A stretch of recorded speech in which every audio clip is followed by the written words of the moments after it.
Pour créer un fil d'Ariane, donc on utilise une balise nav dans laquelle on met une liste. Alors ça peut être n'importe quel type de liste, on va prendre une OL par exemple.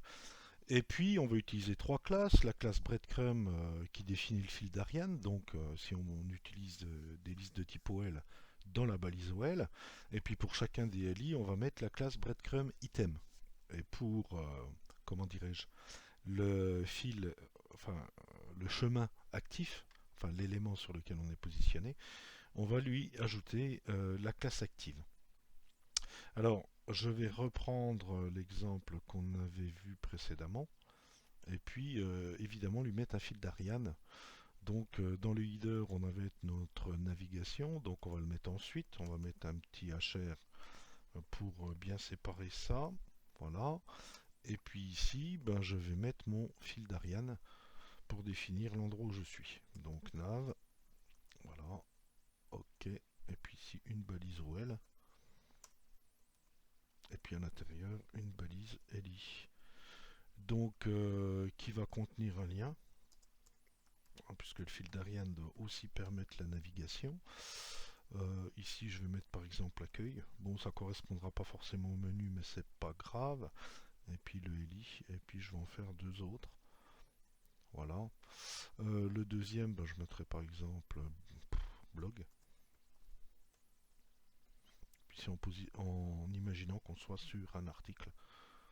Donc que voilà. Et celui-là, bah, comme je suis positionné dessus, puisque c'est le fond de ma navigation, je ne vais pas mettre de lien. Donc si on regarde un petit peu son implantation, voilà.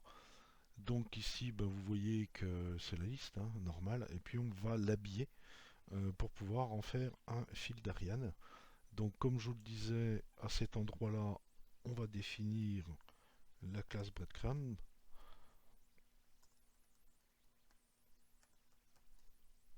Voilà. Et puis ici, pour chacun, la classe breadcrumb-item.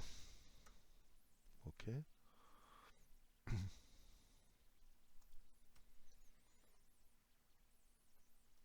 Voilà. Et puis, voilà. Alors, si je regarde, ça me donne ça. Donc, ça me la met vraiment en ligne. Puis ici, bon, vaut mieux mettre la classe active, hein, parce qu'il met un petit style particulier. Hein, je ne l'ai pas mis. Donc si vous définissez que l'article est l'endroit où on est, donc on va rajouter la classe active, ce qui donne un petit style sur cet élément-là. Donc voilà, tout simplement pour rester cohérent par rapport au style défini par Bootstrap.